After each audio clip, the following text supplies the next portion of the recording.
Welcome to Comics on the Pyre, where everyone can come and indulge in all things comic related, whether it be movies, TV shows, cartoons, video games, or just comics themselves. If you love comic books, then show it by hitting that subscribe button to help this precious media that we all love thrive and flourish.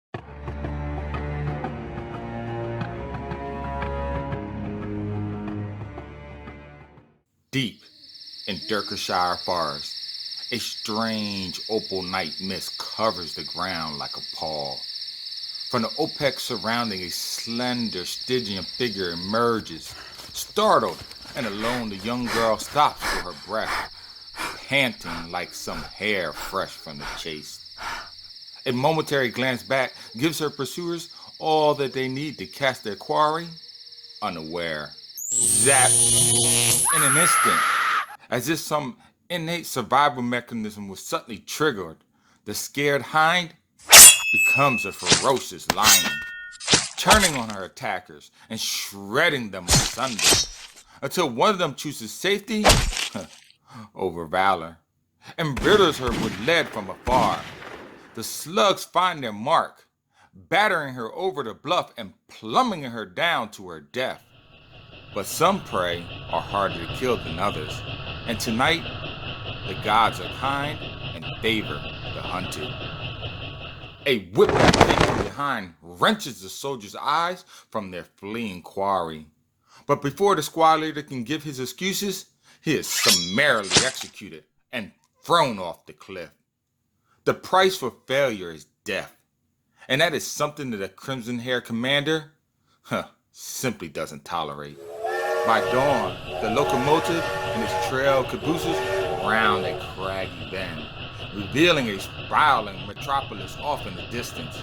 When a train finally pulls into the station, brake pads grip the wheels, grinding the locomotive to a halt.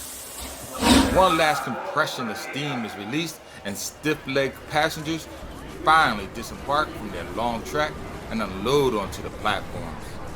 But one rider staggers her way into the crowd, halfway cognizant and nearly dead. After a few steps, her constitution gives out, leaving behind a warm body of half flesh and half machine corpse for the citizens of Mechanika to ponder over. Deaths are not uncommon in this city of tomorrow, but this one is different. Scientifically augmented bodies are not normally upgraded and so carelessly thrown away, which strikes a chord with one of the city's denizens. In her investigation to find out more concerning the machine girl's death, Lady Mechanika finds out more of the city's long, dark secrets. Secrets hidden deep in its bowels that may be tied to her own past.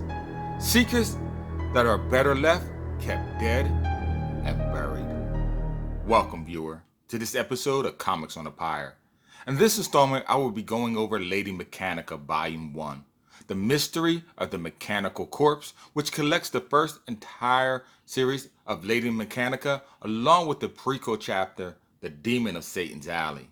The graphic novel centers around a self-employed freelance adventurer/investigator, who herself is physically augmented with mechanical arms, legs, and eyes as far as I can tell. She has such a strong interest in the mechanical corpse at the train station because Lady Mechanika has no memory of who she is prior to the point of receiving her enhanced limbs. Any time period before that point draws a complete blank. So she is a woman without a past, even to herself. She has no idea where her implants came from, who gave them to her, or if they were forced upon her, or if she volunteered for the procedure. That part of her history is a mystery. Even the reader, us, are unaware of that part of her story. She is now hoping with the discovery of this mechanical corpse on a complete long shot. Maybe, just maybe, if she could find out who killed this girl, she can find out a piece of her own past. What we get is a murder mystery, whodunit Sherlock Holmes style, as the whole story takes place during a steampunkish Victorian England era backdrop. The city is full of steam-powered machinery, from locomotives and airships, while its citizens don high society fashions. The men with their top hats, ascots, and capes, while the women sport parasols, petticoats, and tightly fitting bodices. I must say, the story unfurls quite nicely, as the pacing isn't rushed, nor does it lag behind enough to make you get bored. Each few pages gives you an answer to a puzzle while handing you another question and lead to go on. I quite enjoyed the story overall, and the fact that the conclusion ended on a cliffhanger was a nice surprise. I certainly didn't see that coming. All this and Joe Benitez's artwork is simply amazing. He certainly loves drawing strong, beautiful Lara Croft style heroines, and it shows. Not that his male characters are lacking. If I had one criticism about the comic as a whole, it would be the dialogue. Conversations felt too loquacious at times, and the dialogue bubbles took up the whole page, almost blotting out the whole scene, which I felt took me out of the steampunk world at times.